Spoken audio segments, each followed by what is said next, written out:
बंदर अब्बास के एयरपोर्ट पर एक दिन जिंदगी बड़ी नॉर्मल चल रही थी।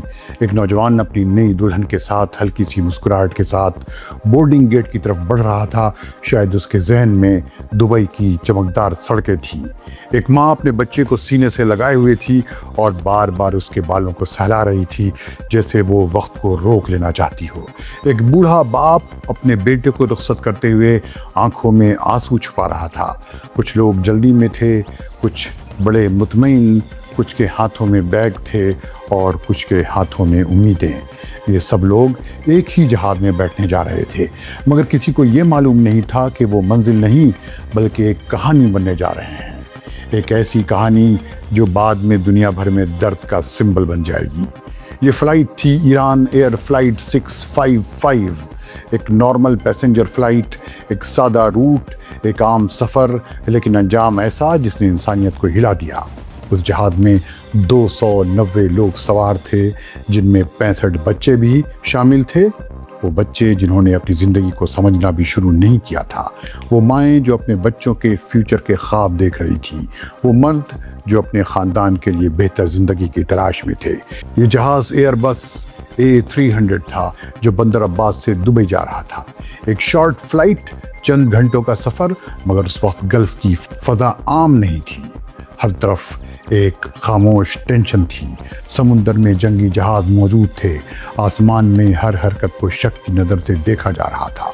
इस पूरे माहौल के पीछे जारी थी ईरान इराक वार, एक ऐसी वार जिसने पूरे रीजन को अनसेफ बना दिया था। उन्हीं पानियों में एक अमेरिकन वारशिप मौजूद थी जिसका नाम था USS विंसेंस, एक हाईटेक नेवल शिप जिसके पास एडवांस्ड रडार सिस्टम और मिसाइल थे। ये जहाज़ स्ट्रेट ऑफ हुर्मुज़ के करीब तैनात था, जहां हर लम्हा एक मुमकिना ख़तरा समझा जा रहा था।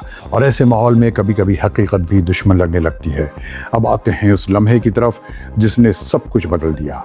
तारीख़ हमें बताती है कि 3 जुलाई 1988 की सुबह ये जहाज़ अपने नॉर्मल शेड्यूल के मुताबिक टेक ऑफ करता है।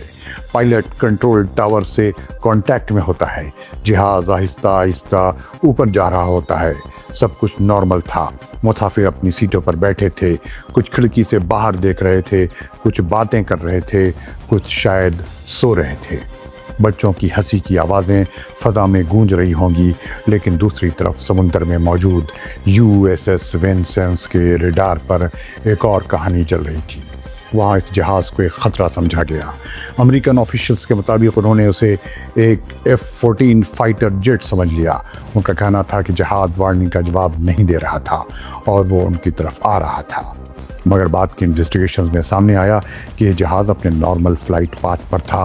वो ऊपर जा रहा था, न कि नीचे। उसका ट्रांसपॉन्डर एक साफ सिविलियन सिग्नल दे रहा था, यानी वो ख़ुद को एक पैसेंजर एयरक्राफ्ट के तौर पर आइडेंटिफाई करा रहा था। मगर वार जोन में अक्सर परसेप्शन हकीकत से ज़्यादा ताकतवर हो जाती है। और यही वो लम्हा था जहाँ एक फ़ैसला लिया गया, एक ऐसा फ़ैसला जिसने 290 ज़िंदगियाँ ख़त्म कर दी।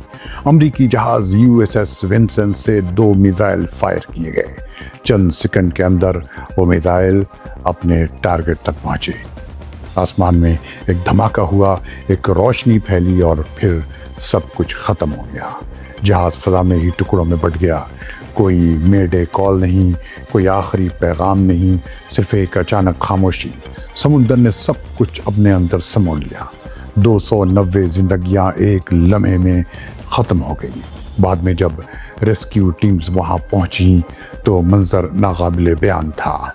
छोटे छोटे इंसानी टुकड़े, बिखरा हुआ मलबा, रोते हुए ख़ानदान, एक ऐसा गम जो अल्फाज में बयान नहीं किया जा सकता। ईरान में हर तरफ सोग की फ़ज़ा थी। लोग सड़कों पर निकल आए।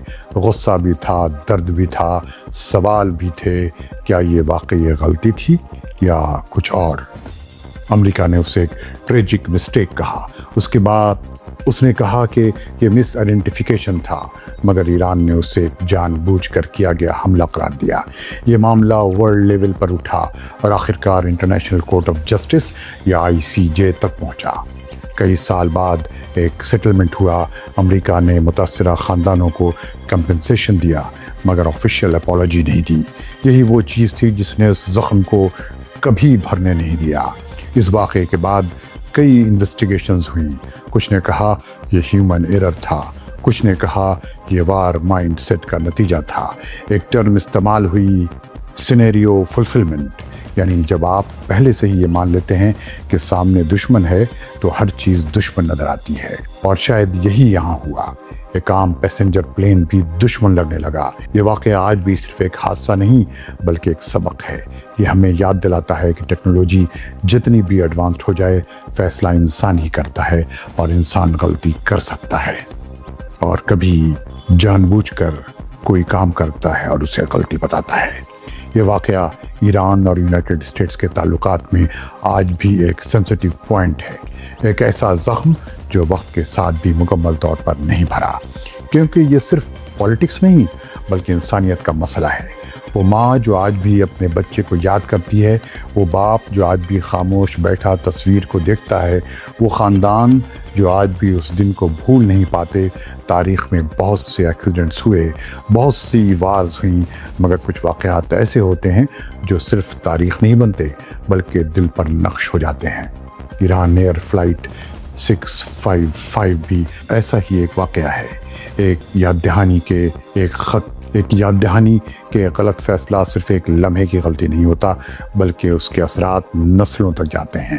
اور آخر میں شاید یہی کہا جا سکتا ہے کہ اس دن صرف ایک جہاز نہیں گرا بلکہ انسانیت کا ایک حصہ سمندر میں دفن ہو گیا تھا، اور آسمان نے خاموشی سے یہ سب دیکھا، بغیر کسی آواز کے، بغیر کسی انصاف کے، صرف ایک کہانی چھوڑ کر جو آج بھی دلوں میں زندہ ہے. اسرائیل اور امریکہ ایک بار پھر جنگی جنون میں مبتلا ہیں اور ایران جوابی کارروائی کر رہا ہے.